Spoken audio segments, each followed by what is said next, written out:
Hello friends, good morning. ठीक है, हम लोग आते हैं अपना टॉपिक पे, है ना। तो हमारा टॉपिक है आज का नए प्रश्न नए विचार, है ना। आखिर नए प्रश्न जब उठते हैं तभी नए विचार आते हैं। जब तक आपके मन में कुछ प्रश्न नहीं उठेगा, कोई उत्सुकता नहीं जगेगी, तब तक आपके अंदर विचार घर नहीं कर पाएगी। विचार तभी घर कर पाएगी जब आपके अंदर जो है एक कौतूहल मचेगा और एक प्रश्न उठेगा कि जैसे कोई भी चीज़ अगर हो रहा है तो उसके बारे में सोचना कि आखिर ये क्यों हो रहा है, इसका क्या कारण है। तो क्या ये सब जब प्रश्न उठेगा तो आपको एक कहा जाता है कि अंदरूनी एक कहीं से प्राकृतिक जवाब आता है। बुद्ध और पढ़ना है भगवान महावीर के बारे में, क्योंकि हम लोग पहले पढ़ चुके हैं कि वैदिक सभ्यता से देखते हुए आए, सिंधु सभ्यता के बाद वैदिक सभ्यता आया जिसमें वेद की रचना हुई और धीरे धीरे क्या है कि उसमें कुरीतियाँ फैलने लगी। समाज जो है बहुत सारे जटिल समस्याओं से घिर गया और लोगों को बहुत कष्ट होने लगा जीवन यापन करने में। तो जब ये परिस्थिति चल रहा था तो उसी समय जो है ये दो धर्म उभरा, है ना, उभर कर सामने आया और उन कुरीतियों को दूर करने का प्रयास किया और समाज को एक नए दिशा की ओर ले जाने का कोशिश किया। तो वही देखते हैं कि आखिर किस तरह से ये एक कुरीति को दूर कर और समाज को नई दिशा में ले जाते हैं। तो सबसे पहले हम लोग चर्चा कर लेंगे भगवान बुद्ध के बारे में। इनके पिता का नाम सुदोधन था और इनके माता का नाम माया देवी थी, है ना। तो सुदोधन जो थे वो शाक्य कुल के, है ना, शाक्य कुल के थे सरदार थे, है ना। तो ये जब इनका जन्म हो रहा था तो कहा जाता है कहानी में कि माया देवी जो थे वो अपने मैके जा रही थी तो बीच जंगल में ही, है ना, बुद्ध भगवान का जन्म हुआ था। और ये भी कहा जाता है कि जन्म के 6-7 दिन के बाद ही इनकी माता की मृत्यु हो जाती है। तो बुद्ध भगवान का जो लालन पालन है वो इनकी मौसी प्रजापति गौतमी करती है। तो कहा जाता है कि अगर देखा जाए तो जन्म देने वाली माँ माया देवी और अगर लालन पालन करने वाली माँ प्रजापति गौतमी हो जाती है। और भगवान बुद्ध के बचपन का नाम जो है सिद्धार्थ था, ठीक है। ये जब देखिए आज भी है जो ये प्रचलन चल रहा है, आप लोग देखते होंगे कि जब कोई बच्चा घर में जन्म होता है तो पंडित जी आते हैं, जन्म कुंडली देखते हैं, पतरा देखते हैं और बताते हैं कि बच्चा का भविष्य क्या है, वो आगे जीवन में क्या करेगा।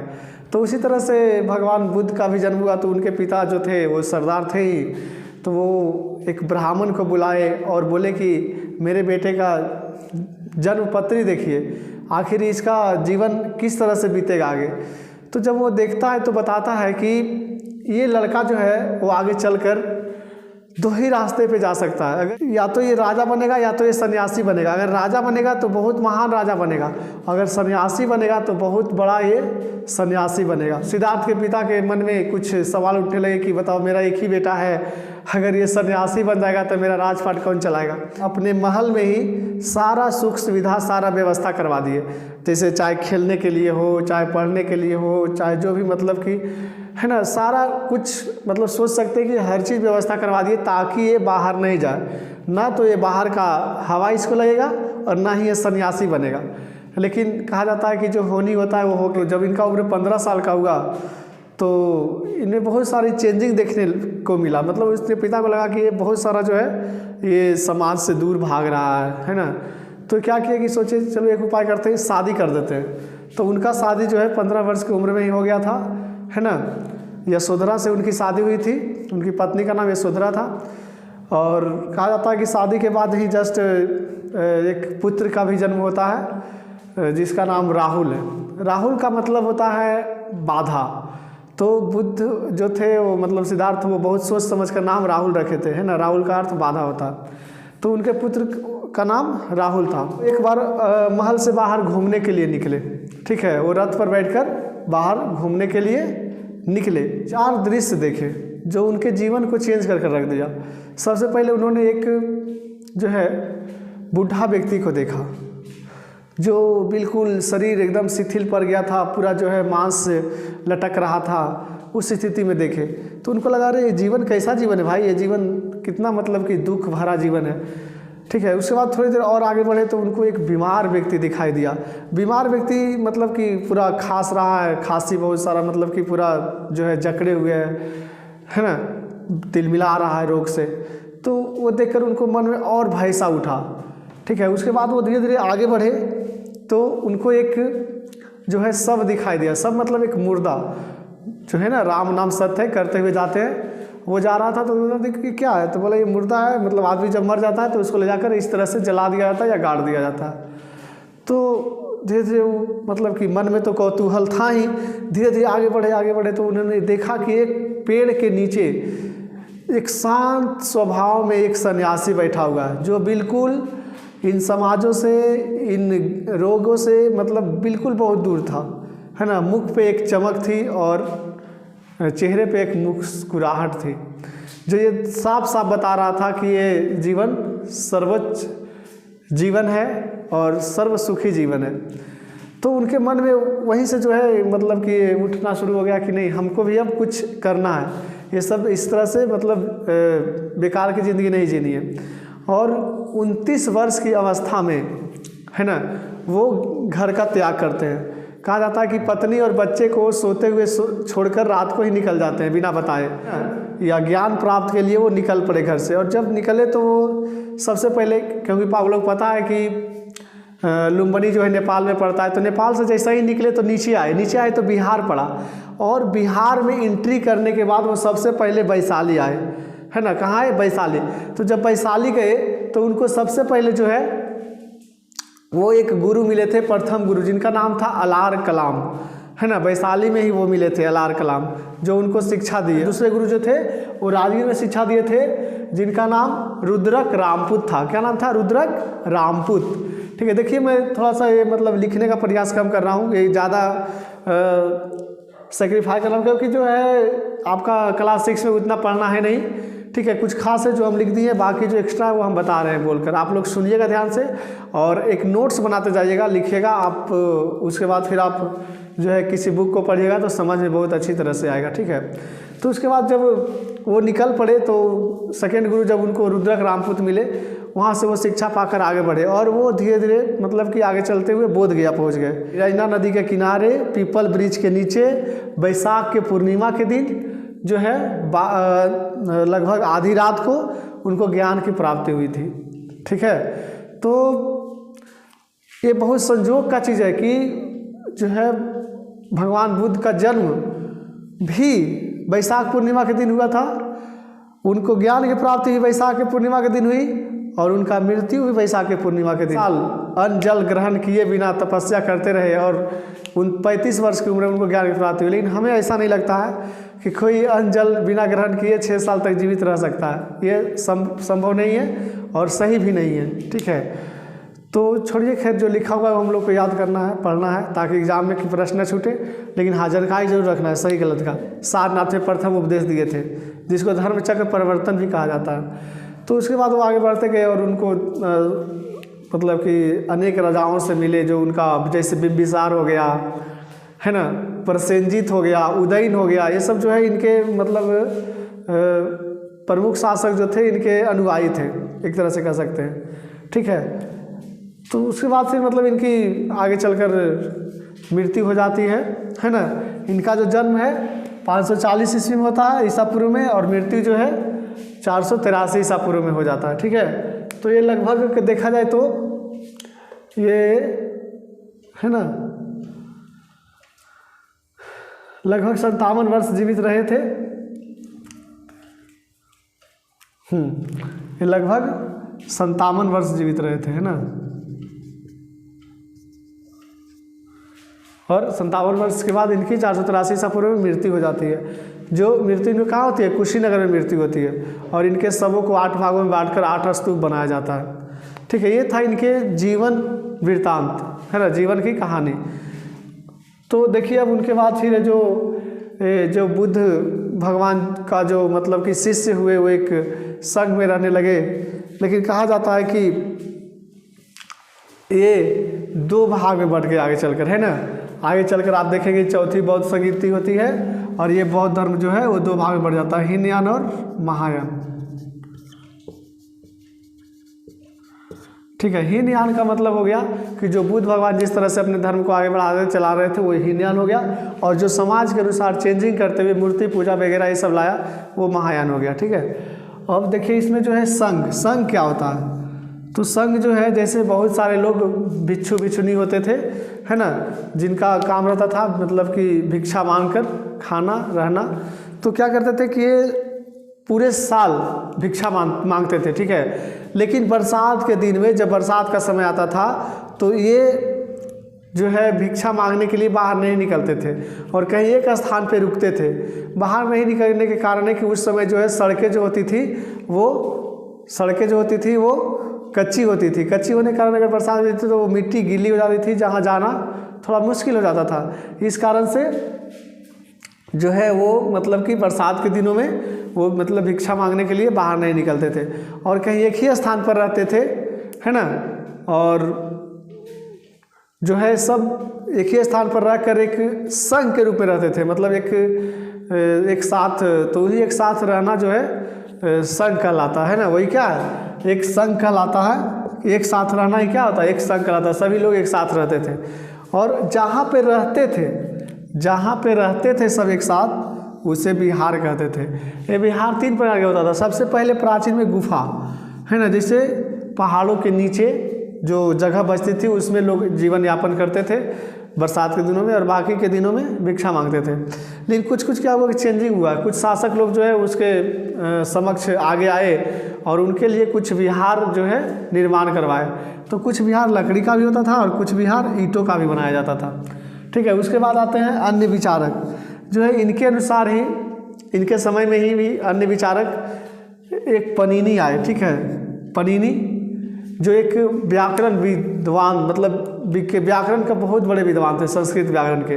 ये स्वर और व्यंजन को संकलित एक साथ किए थे और लगभग बहुत सारे जो है सूत्र दिए थे। लगभग कहा जाता है 3000 सूत्र ये दिए थे। 7th में पढ़े जाकर शंकराचार्य आए, जो मध्यकाल में पढ़ना है, मतलब कि समाज को लेकर आगे जाते हैं, समाज के लिए कुछ कार्य करते हैं। उसके बाद है वर्ण व्यवस्था। तो कहा जाए कि बौद्ध धर्म में वर्ण व्यवस्था कैसी थी? वर्ण व्यवस्था मतलब वही ब्राह्मण, क्षत्रिय, वैश्य और शूद्र। तो देखा जाता है कि बौद्ध धर्म में जो है वो वर्णों का ज़्यादा उस तरह का देखने को नहीं मिलता है। चाहे किसी वर्ण का कोई हो, चाहे वो ब्राह्मण हो, क्षत्रिय हो, वैश्य हो, शूद्र हो, जो भी इस संघ में शामिल हो जाता था, उसके बाद सारे लोग जो है एक समान, देखने से पता नहीं चलता था कि कौन किस वर्ण के। एक उपदेश दिए, एक रास्ता बताए कि अगर आप लोग वर्ण व्यवस्था को छोड़ते हैं तो इस तरह से हम लोग मिलजुल कर एक साथ सब रह सकते हैं। ठीक है। उसके बाद देखिए आगे आता है लोकप्रियता। इतना लोकप्रिय हो गया था बौद्ध धर्म, इतना लोकप्रिय हो गया था कि सोचिए आज पूरा विश्व में बौद्ध धर्म जो है विख्यात है ना। और ये विख्यात होने के कारण जो है लोकप्रियता कारण जो है, जब बौद्ध धर्म ज़्यादा लोकप्रिय हुआ तो जो आपका सनातन धर्म है, उस समय हिंदू धर्म था जो प्राचीन काल से चलता आ रहा था, वो थोड़ा सा चेंजिंग किया, है ना, और अपने धर्म में, ठीक है, वो क्या लाए, आश्रम व्यवस्था लाए। क्या लाए? आश्रम, ब्रह्मस्त्र, गृहस्थ और वानप्रस्थ और संन्यास। देखिए चारों के बारे में समझिएगा। ब्रह्मस्त्र जो था वो ब्रह्मचर्य के रूप में मतलब काम करना, जिसे कहने का मतलब कि किसी भी इंसान का उस समय उम्र 100 वर्ष होता था, 1 साल। 100 वर्ष होने के कारण उसको 4 भागों में बांटा गया था। कितने भागों में? 4 भाग में। ब्रह्मस्थ, गृहस्थ, वानप्रस्थ और संन्यास। तो ये क्या होता था ये चारों? तो ब्रह्मस्थ होता था जो कि 25 साल आपको ब्रह्मचर्य बनकर शिक्षा प्राप्त करना है, शिक्षा ग्रहण करना है, वेद को पढ़ना है ना, उपनिषद को पढ़ना है, ये सब को पढ़ना है और शिक्षा ग्रहण करना, शिक्षा प्राप्त करना है।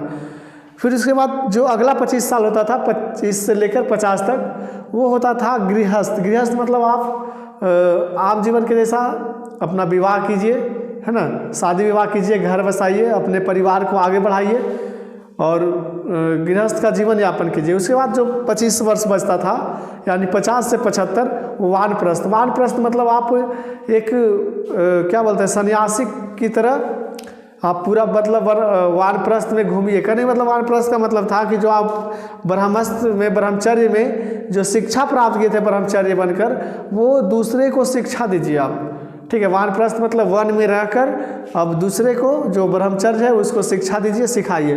उसके बाद जो लास्ट का 75 से 100 वर्ष बचता है, जो संन्यास होता है, वो आप सारा कुछ सुख सुविधा छोड़कर, है ना, और एक संन्यास के रूप में धारण मतलब कर लीजिए, अपने आप को धारण कीजिए और एक कहीं सुनसान जंगल में बैठकर, एकांत में बैठकर और सन्यासी धारण कीजिए। मृत्यु का मतलब इंतजार करना, है ना, यही होता है सन्यास। चलिए ठीक है, यहाँ तक आप लोग समझे। अब आता है मतलब भगवान महावीर के बारे में। जैन धर्म, भगवान महावीर का जन्म 563 ईसा पूर्व में और मृत्यु 468 ईसा पूर्व में हुआ था। ठीक है, भगवान महावीर जो है वो जैन धर्म के 24वें तीर्थकर हैं। कितने हैं? 24वें तीर्थकर हैं। तो जैन धर्म के संस्थापक तो भी तो कोई होंगे, अगर 24वें हैं तो संस्थापक भी तो कोई होंगे। तो इनका संस्थापक जो थे वो ऋषभ देव थे। क्या थे? ऋषभ देव। क्या नाम था उनका? ऋषभ देव नाम था। उसके बाद एक 23वें तीर्थकर आते हैं पार्श्वनाथ, है ना, पार्श्वनाथ जो इस इक्ष्वाकु कुल के अश्वसेन के पुत्र थे, है ना, पार्श्वनाथ, ये भी बहुत फेमस हुए। उसके बाद 24वें नंबर पर जो आते हैं वो आते हैं भगवान महावीर। ठीक है, अगर देखा जाए तो जैन धर्म का संस्थापक बोले तो ऋषभ देव, लेकिन अगर बोले जैन धर्म का वास्तविक संस्थापक कौन था तो हो जाएगा भगवान महावीर। ठीक है, इन्होंने ही ब्रह्मचर्य का जो है उपदेश दिया था कि ब्रह्मचर्य भी होना चाहिए। ठीक है, इन लोग जो थे वो यहाँ तक 4 ही उपदेश दिए थे। ठीक है, 4 उपदेश दिए थे, जिनमें से हिंसा न करना, है ना, यानी कि हिंसा न करना का मतलब सभी जीव एक समान है, आप किसी का भी जीवन का हत्या नहीं कर सकते हैं, ये बहुत बड़ा पाप कहलाता था। ठीक है, उसके बाद सदा सत्य बोलना। ठीक है, आप हमेशा सत्य बोलें, झूठ ना बोलें। ठीक है, क्योंकि एक झूठ छुपाने के लिए आगे आपको 100 झूठ बोलना पड़ेगा, समझ लीजिए।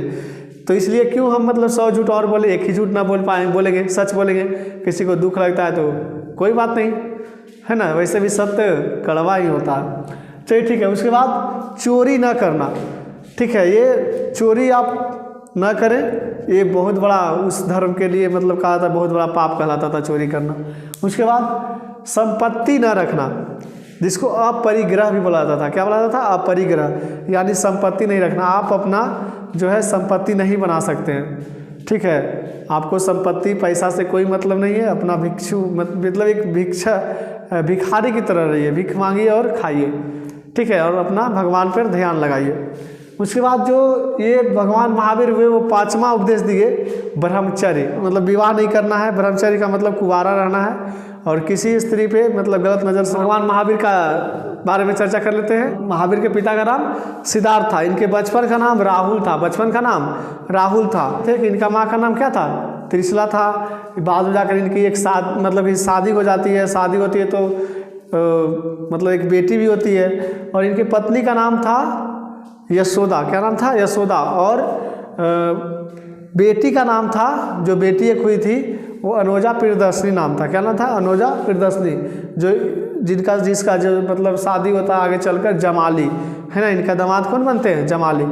उससे पहले हम लोग चलते हैं कि ये मतलब ये भी अपना घर गृह त्याग किए थे लगभग 30 वर्ष की अवस्था में, और लगभग 12 वर्ष के बाद कठिन तपस्या करने के बाद 42 वर्ष की उम्र में इनको ज्ञान की प्राप्ति होती है। जिरिम्भी ग्राम में होती है। जिरिम्भी ग्राम ऋजुपालिका नदी के निकट, है ना, जिरिम्भी ग्राम के ऋजुपालिका नदी के निकट और साल वृक्ष के नीचे इनको ज्ञान की प्राप्ति होती है। ठीक है, और जब ज्ञान की प्राप्ति होती है तो ये जो है जीन कहलाते हैं। क्या कहलाते हैं? जीन कहलाते हैं। जीन का मतलब होता है विजेता, जो अपने इंद्रियों पर नियंत्रण कर ले, यानी जो अपने इंद्रियों को जीत ले वही जो है जीन कहलाता है, यानी कि विजेता कहलाता है। ठीक है, तो ये विजेता कहलाए। उसके बाद जो है अब जैन धर्म जो सबसे पहले जो जैन धर्म चला तो वो एक कहानी टाइप का होता था, जिसको आप सुनिए और सुनाइए। कोई लिखित साक्ष्य नहीं था। इसको प्रथम बार लिखा गया था लगभग 1500 BC में वल्लभी, गुजरात, है ना। वल्लभी कहाँ है? गुजरात में। तो वल्लभी में ही प्रथम बार जो है इसका लिखित समावेशन किया गया जैन धर्म में। ठीक है, उसके बाद व्यापारी जो है, व्यापारी वर्ग इसको बहुत सारा सपोर्ट किए। बहुत ज़्यादा सपोर्ट किए और इसको आगे बढ़ाने में, जैन धर्म को आगे बढ़ाने। आज भी देखिए बहुत सारे जो है मारवाड़ी लोग अन्य शहरों में बसे हुए हैं जो जैन धर्म को मानने वाले हैं, है ना। तो मतलब देखा जाए तो अधिकतर व्यापारी वर्ग के लोग ही जो है ये इसमें इन्वॉल्व होते हैं, क्योंकि किसान तो हो ही नहीं सकता है। क्योंकि किसान जो है जब खेती करता है तो वो बहुत सारे अपने कीड़े और मकोड़ों को, है ना, अपने खेत को बचाने के लिए, फसल को बचाने के लिए बहुत सारे कीड़े मकोड़ों को मारना पड़ता है, जो कि इसका जो फुलफिल है हिंसा न करना, वो फुलफिल नहीं हो पाता है। इस कारण से किसान को जो है नहीं माना जा सकता है। किसान जो है कभी भी जैन धर्म को नहीं अपना सकता, ठीक है। ये थे पूरा, आप देख सकते हैं। इससे हम लोग सीखने के लिए यही मिल सकता है कि आप लोग कोशिश कीजिए इस तरह से कुछ करने का, अपनाने का, हिंसा न करने का, सदा सत्य बोलने का, है ना, चोरी न करने का, संपत्ति रख सकते हैं। संपत्ति नहीं रखिएगा तो कैसे काम चलेगा, आप सन्यासी थोड़ी ना बन गए हैं। चलिए ठीक है, तो देखिए और इसमें बहुत सारा चीज़ें जो सिमिलरिटी है, कुछ जो है नहीं सिमिलरिटी है। जैसे देखिए भगवान बुद्ध जो थे वो आत्मा को नहीं मानते थे, है ना। भगवान बुद्ध जो थे वो आत्मा को नहीं मानते थे, लेकिन भगवान महावीर जो थे ये आत्मा को मानते थे कि आत्मा है, ठीक है। उसके बाद भगवान बुद्ध जो है वो पुनर्जन्म को मानते थे, ठीक है। और यहाँ भगवान महावीर भी पुनर्जन्म को मानते थे, मतलब पुनर्जन्म ये भी मानते थे, पुनर्जन्म पे ये भी विश्वास करते थे। आत्मा को ये मानते थे लेकिन ये आत्मा को नहीं मानते थे, ईश्वर को दोनों नहीं मानते थे। न तो ये ईश्वर को मानते थे, न ईश्वर को मानते थे, बोलते थे ईश्वर कोई है ही नहीं, ठीक है। लेकिन यहाँ आकर दिमाग हम लोग का अटक जाता है, रुक जाता है कि जहाँ भगवान बुद्ध बोलते हैं कि आत्मा नहीं है तो फिर पुनर्जन्म कैसे हुआ। अगर आत्मा नहीं है तो पुनर्जन्म कैसे हुआ, आप लोग सोचकर कमेंट में बताइएगा कि जब आत्मा रहेगा ही नहीं तो पुनर्जन्म कैसे हो सकता है। आत्मा अमर रहेगा तभी ना पुनर्जन्म हो सकता है, कि वही आत्मा जो है दूसरे शरीर में समा गया तो पुनर्जन्म हुआ माना जाएगा। तो देखेंगे कि लास्ट में जो है ये कुछ दिया हुआ था। एक जरथुस्त्र थे, वो ईरानी पैगंबर थे, है ना, ईरानी पैगंबर, यानी कि वो क्या थे, ईरान के रहने वाले थे, जो एक तरह से धर्म से ही जुड़े हुए थे। और ये जो है लगभग 1000 साल तक ईरान में जो है यही धर्म चलता है ना। इन्हीं का जरथुस्त्र जो धर्म है वो आगे बढ़ता जाता है। और कहा जाता है कि ये जो शिक्षाओं का संकलन, जो इनका जो शिक्षाओं का संकलन था वो जैन अश्वेता ग्रंथ में, किसमें है, जैन अश्वेता ग्रंथ में देखने के लिए मिलता है। ये जैन अश्वेता ग्रंथ जो है वो कहा जाता है वेद का सिमिलरिटी है, मतलब वेद के जैसा ही है। जिस तरह से हम लोग का हिंदुओं का वेद है, उस तरह से जरथुस्त्र का जो शिक्षाओं का संकलन जैन अश्वेता ग्रंथ है वो बिल्कुल वेदों की तरह है। कहा था कि यही लोग जो है ईरान से चलते चलते भारत पहुंच जाते हैं, और जब ये भारत आकर गुजरात और महाराष्ट्र में आकर रुकते हैं तो उन्हीं का जो आगे मतलब बढ़ता गया पीढ़ी दर पीढ़ी, तो वही जो लोग हैं वो पारसी कहलाया। क्या कहलाया, पारसी। पारसी धर्म जो है यहीं से उदय होता है। और बारीकी से हमने सारा चीज़ समझाने का प्रयास किया है, तो आप लोग चैनल को लाइक कीजिए, सब्सक्राइब कीजिए, शेयर कीजिए, है ना, और इस चैनल को आगे बढ़ाने का प्रयास कीजिए। कल फिर हम जो है आपका चैप्टर 7 लेकर आएंगे और बहुत जल्द क्लास 6 ख़त्म करेंगे, उसके बाद क्लास 7 में आएंगे और देखेंगे कि किस तरह से समाज, संस्कृति और कला में चेंजिंग होता है और हम लोग प्राचीन से मध्यकालीन में पहुंच जाते हैं। आप लोग को बहुत बहुत धन्यवाद, है ना। हमारे चैनल को आगे बढ़ाइए और इसी तरह से हमारे साथ बने रहिए हमारे चैनल बलिराम GS एकेडमी में। धन्यवाद।